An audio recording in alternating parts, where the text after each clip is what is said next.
নমস্কার, আমি কথক বিশ্বাস জয়। আসন্ন ডাকসু এবং হল সংসদ নির্বাচনে জগন্নাথ হল সংসদে আমি সাহিত্য সম্পাদক পদে প্রতিদ্বন্দ্বিতা করছি। ভোটাররা কেন আপনাকে ভোট দেবে বা আপনাকে কেন বেছে নেবে? আচ্ছা, তো আসলে আমাদের জগন্নাথ হল ১০০ বছরের আমাদের ইতিহাস। তো আমার জায়গা থেকে আমি আমার একটা ইশতেহার দেওয়ার চেষ্টা করেছি যে সাহিত্য সম্পাদক কিন্তু বুদ্ধিভিত্তিক আমাদের যে সংগঠনগুলো আছে সেগুলোর একটা রেসপন্সিবিলিটির জায়গায় থাকে। তো আমরা সাহিত্য বলতে একটু বুঝি যে ব্যাকডেটেড হবে জিনিসটা, কিন্তু আমি চিন্তা করছি যে আমরা ফিল্ম রিভিউ, বুক রিভিউ কিংবা একটা লিড ফেস্ট এগুলোর আয়োজন করতে পারি কিনা। আমাদের নানান রকমের বই কিনতে হয়, তো আমরা ছোট বইমেলার আয়োজন করতে পারি কিনা, যেখানে আসলে পাবলিশারদেরকে এনে কনসেশনে আমরা এটার ব্যবস্থা আমরা করতে পারি।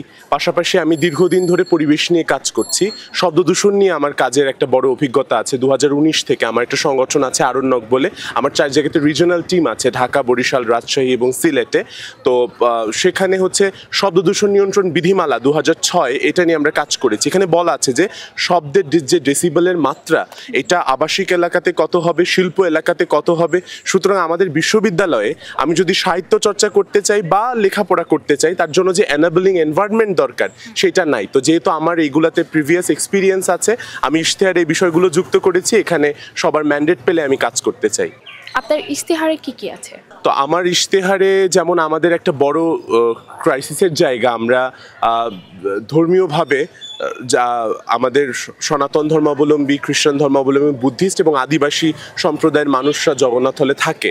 সুতরাং আমরা দেখেছি যে ৫ই আগস্ট পরবর্তী সময়ে কিংবা তার আগেও নানান ধরনের অ্যাট্রসিটি হয়েছে আমাদের ওপরে, কিন্তু এইটার প্রপার ডকুমেন্টেশন নাই। আমি বলেছি যে আমি যদি এই রেসপন্সিবিলিটিতে আসতে পারি তাহলে আমরা একটা সম্মেলন আয়োজন করব এবং সেখানে আমরা এই বিষয়টা নিয়ে একটা প্রকাশনা বের করব।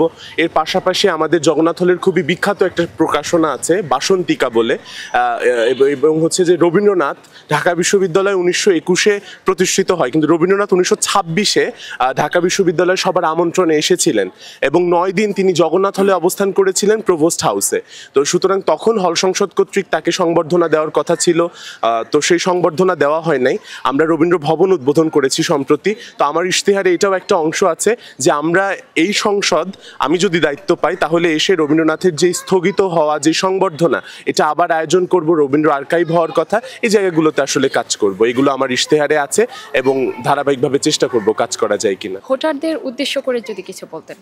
২০১৯-এর পরে এবারে আমরা হল সংসদ এবং ডাকসু নির্বাচন পাচ্ছি। তো সুতরাং আমাদের বর্তমান প্রশাসনের কিন্তু এটা একটা বড় কমিটমেন্টের জায়গা ছিল যে তারা সর্বান্তকরণে এর বাস্তবায়ন নিশ্চিত করবে। তো আমরা খুবই আশাবাদী, ভোটারদের আমরা উচ্ছ্বাস দেখতে পাচ্ছি। আমরা বারবার করে দেখা যাচ্ছে যে প্রার্থীরা তাদের রুমে চলে যাচ্ছে, তাদের সঙ্গে ইন্টারঅ্যাক্ট করছে, তারা কিন্তু বিরক্ত হচ্ছে না। এটা একটা বড় সাইন আমাদের জন্য। তো আমরা আশাবাদী ভালো কিছু হবে এবং আমরা যদি প্রতিনিধিত্বের সুযোগ পাই চেষ্টা করবো আমরা কাজ করতে। নিশ্চয়ই। দর্শক, এখনকার মতো বিদায় নিচ্ছি, পরবর্তী পর্বে আপনাদের সাথে দেখা হবে। ততক্ষণ ভালো থাকুন, সুস্থ থাকুন, দি নিউজ পোর্টালের সাথে থাকুন। ধন্যবাদ।